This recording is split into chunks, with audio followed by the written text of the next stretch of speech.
Media మిత్రులందరికీ నమస్తమాంజలి. And ఈరోజు ఇక్కడికి వచ్చిన శివశక్తులకు కానీ మా లీగల్ అడ్వైజర్ సాయి కృష్ణ ఆజాద్ గారు అండ్ అందరికీ నమస్కారం. ముందుగా ఈరోజు నేను ఈ ప్రత్యేకమైన మీటింగ్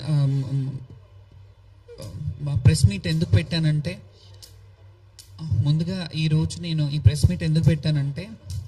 మొన్న జరిగిన శ్రీ ఉజ్జయిని మహంకాళి అమ్మవారి బోనాల సందర్భంగా ఏవైతే చెదురుమదురు ఘటనలు జరిగినాయో దాన్ని ఉద్దేశించుకొని కొన్ని విషయాలు చర్చించడానికి వచ్చాము. కొన్ని అపోహలు, కొన్ని వాస్తవాలు అన్నీ ఎలాగైతే బయట ప్రజలకు వెళ్తున్నాయో, ఇది రాంగ్గా పోర్ట్రేట్ అవుతున్నాయో కొన్ని విషయాలు, వాటన్నిటి మీద సంజాయిషి చెప్పడానికి వచ్చాను. అలాగే మా మీద కూడా కొన్ని విమర్శలు వచ్చాయి, వాటికి ఆన్సర్ ఇవ్వడానికి వచ్చాను.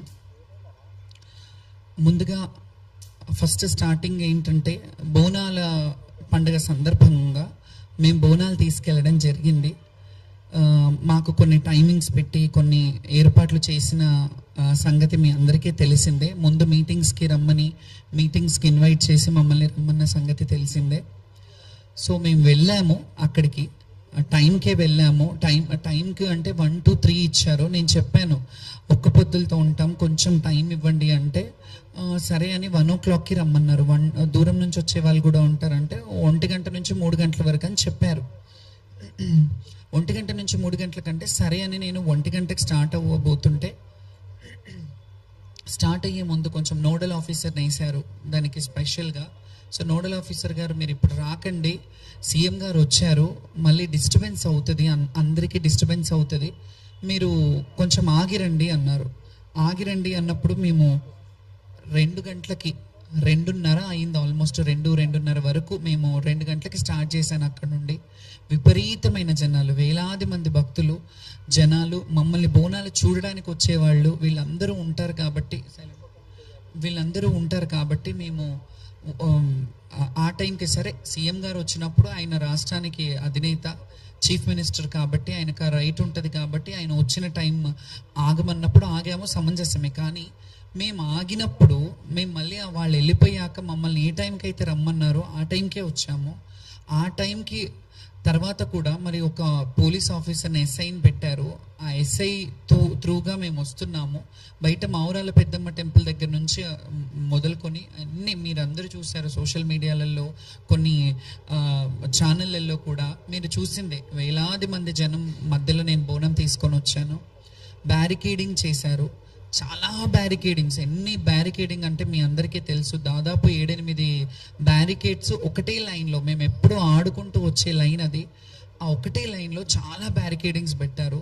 మొదటి నుంచే స్టార్ట్ అయింది అది. ఫస్ట్నే రోప్ పెట్టారు, రోప్ పైకి లేపుతుంటే దాని మీద నుంచి ఇంకా మేము కింద నుంచి వచ్చాము.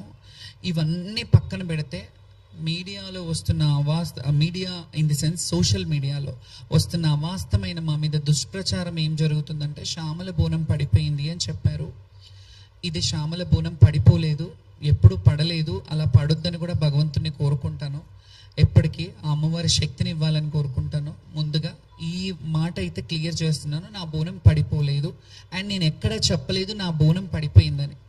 ఇది వాళ్ళే కొన్ని ఛానళ్ళల్లో, కొన్ని యూట్యూబ్ ఛానల్స్లలో కావచ్చు, సోషల్ సైట్స్లలో కావచ్చు, సోషల్ ప్లాట్ఫామ్స్లో కావచ్చు, వాళ్ళే ఇట్లా బోనం పడిపోయింది, అట్లా జరిగింది, ఇట్లా జరిగిందని చెప్పారు. నా బోనం ఎక్కడా పడలేదు. కాకపోతే ఎప్పుడు వచ్చే విధంగా మాత్రం రాలేదు. ఆటపాటలతో, దప్పు వాయిద్యాలతో అట్లా వస్తుంటే చాలా బ్యారికేడ్స్, అంటే ఒక దగ్గర వదిలేరు, మళ్ళీ ఇంకో దగ్గరకు వచ్చేసరికి ఇంకో బ్యారికేడ్. మీరు చెప్పినట్టు మాతో 5 మందిని పంపిస్తానంటే అది కూడా పంపించలేదు. ఒకరిద్దరినే లాస్ట్ వరకు, ఒకరినో ఇద్దరినో పంపించారు. ఒడిబియ్యం మిస్ అయిపోయాం మేము అక్కడే, ఒడిబియ్యం కూడా వెనక్కి అయిపోయినాయి. సరే ఇవన్నీ అయ్యాయి, సంతోషంగా వాయిద్యాలను పెడతానన్నారు. ఇదంతా తర్వాత చెప్తాను. ఫస్ట్ బోనం పడిపోయిందా లేదా అనే క్లారిటీ ఇస్తా. బోనం పడలేదు. ఇప్పటి వరకు అయితే నా ఇన్నేళ్ల చరిత్రలో, ఇన్నేళ్ళు నేను బోనాలు ఎత్తుతున్నాను, ఎప్పుడు పడలేదు. సో ఈసారి కూడా పడలేదు. కాబట్టి నా ఫ్యాన్స్కి, నన్ను నమ్ముకునే భక్తులకి, వీళ్ళందరికీ నేను ఈ విషయంగా మీకు చెప్తున్నాను ఈ ప్లాట్ఫామ్ విధంగా. ఆ వీడియోస్ కూడా పెడతాను, నేను నా ఇన్స్టాగ్రామ్లో పెడతాను. నేను వెళ్ళి బోనం ఎక్కించేది. కాకపోతే అసంతృప్తితో వెళ్ళిన మాట వాస్తవమే. ఎందుకంటే ఎప్పుడు ఆనందంగా ఆటపాటలతో, మీ అందరికీ తెలుసు, గత వీడియోలు చూస్తే వాయిద్యాల నడుమ, డప్పు సప్పుళ్ళ నడుమ అమ్మవారి పూనకంతో వెళ్ళే వాళ్ళము. ఎక్కడికక్కడ నిర్బంధనం మెల్లిగా మెల్లిగా మెల్లిగా, అంటే ఇది ఒక టార్గెటెడ్ విషయంలాగా జరిగినట్టు అనిపించింది నాకు. ఎందుకంటే ఇందులో జరిగిన తప్పిదం ఏంటంటే, మాకు యాక్చువల్లీ పోలీస్ డిపార్ట్మెంట్ నుంచి ముందుగా ఒకరోజు ముందు కాల్ చేశారు. వెళ్ళాం, మీటింగ్కి రమ్మనంటే వెళ్ళాం. వెళ్ళి వాళ్ళు చెప్పిన టైమింగే, మీరు లక్షలాది మంది వస్తారు, ఈ లక్షలాది మందికి ఇబ్బంది కావద్దంటే మీరు ఈ టైంలో రండమ్మా, మీకు ఏ ఇబ్బంది ఉండదు, మిమ్మల్ని సాఫీగా పంపిస్తాము. మోరోవర్ అందులో ఇంకో మాట చెప్పింది ఏంటంటే, హామీ ఇచ్చింది, ఇది కూడా వీడియోలు ఉన్నాయి, నేను పెడతాను ఇవి.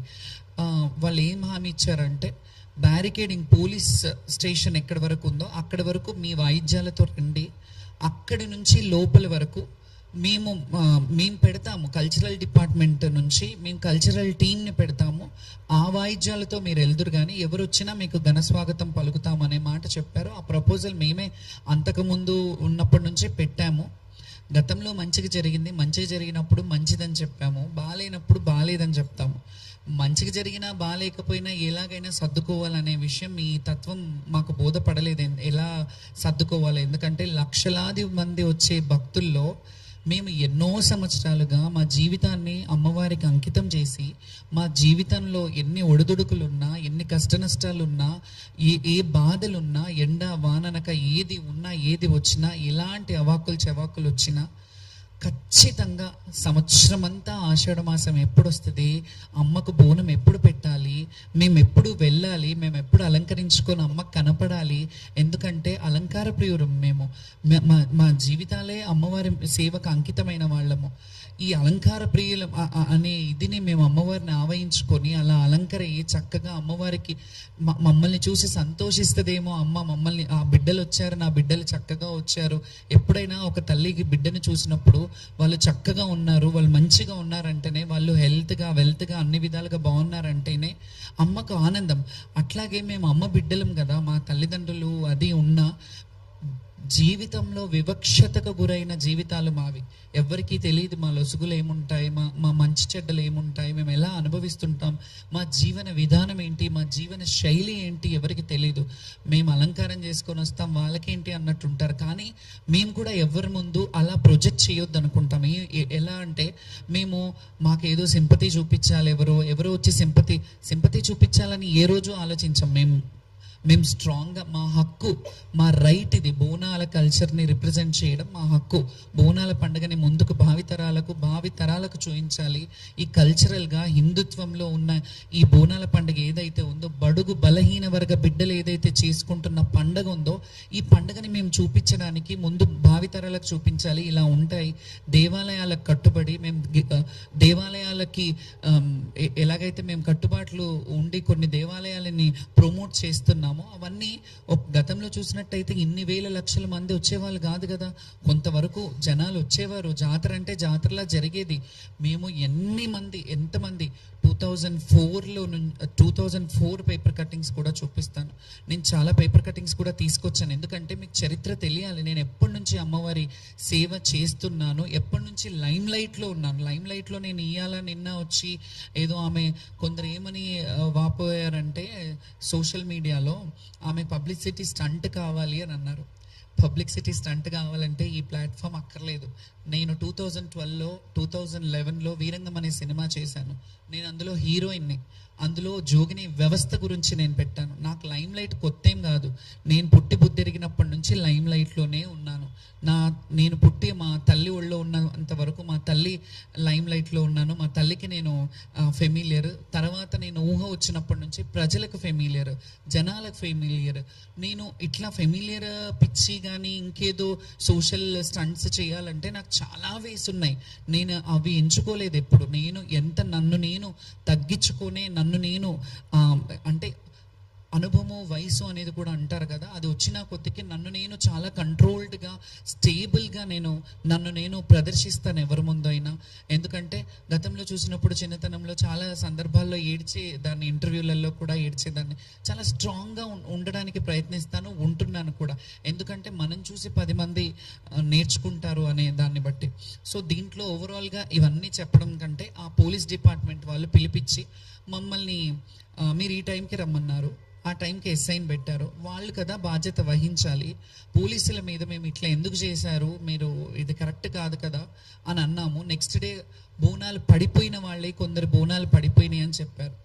ఇందులో ఓవరాల్గా మాకు ఇంకా మనసు నొచ్చుకున్న బాధ ఏంటంటే, కొంతమంది ఈ అపోహలు పెట్టి కొంతమంది ఏవైతే చేస్తున్నారో ఆ చర్యలు కావాలని చేస్తున్నారనే డౌట్ కూడా నాకు వస్తుంది. కొందరు మరి అది అధికారంలో ఉన్న వాళ్ళు చేస్తున్నారా, వేరే వాళ్ళు చేస్తున్నారా అనే డౌట్ నాకు కూడా వస్తుంది. మీకు ఎట్లా డౌట్ వస్తుందో నేను కూడా డౌట్ పడే హక్కు నాకుంది. ఎందుకంటే కొంతమంది జోగినీలను తీసుకొని కొన్ని సోషల్ మీడియాలు దుష్ప్రచారంలో చేతులు కడుక్కొని ఉన్నారు. ఎందుకంటే నేను స్పృహ తప్పిపోయాను, ఆమె స్పృహ తప్పిందంతా డ్రామా, యాక్టింగ్ చేస్తుందేమో, అట్లా ఇట్లా పడిపోయి మళ్ళీ లేచి మాట్లాడుతుంది అని అంటే, నేను అక్కడ చచ్చిపోలేదు, స్పృహ మాత్రమే తప్పాను. నాకు మంచినీళ్ళు తాగిపించారు, నాకు వాటర్ తాగిపించారు. యాక్చువల్లీ ఇంకొక విషయం చెప్తున్నాను, నేను ఈ క్వశ్చన్లన్నీ జనాలు తెలియాలని నేను ఈ ప్రెస్ మీట్ పెట్టాను. ఇవన్నీ చెప్తున్నారు కదా, నేను స్పృహ తప్పిపోయినాను కదా, నా డ్రామా అన్నప్పుడు అట్లీస్ట్ అక్కడ ఒక మెడికల్ క్యాంప్ ఉంటుంది కదా, మెడికల్ క్యాంప్ రావాలి కదా నాకు నీళ్ళు ఇవ్వడం. సరే పడిపోయాను, డ్రామా చేశాను, పక్కకి తీయడానికైనా రావాలి కదా, ఎవరైనా రావాలి కదా. పోలీసు వాళ్ళు బోనం అక్కడ కొంతమంది శివశక్తులు వచ్చారు, మేము కూర్చున్న దగ్గర అక్కడ మామూలుగా వాపోతున్నాం, చాలామంది బోనాలు పడిపోయాయి. చాలామంది మీ మీడియాకు కూడా తెలుసు, మీడియాను కూడా కొన్ని ప్లేసెస్లోకి ఎంటర్ అవ్వనివ్వలేదు. మీ అందరికీ తెలిసిన విషయంలో ఇలా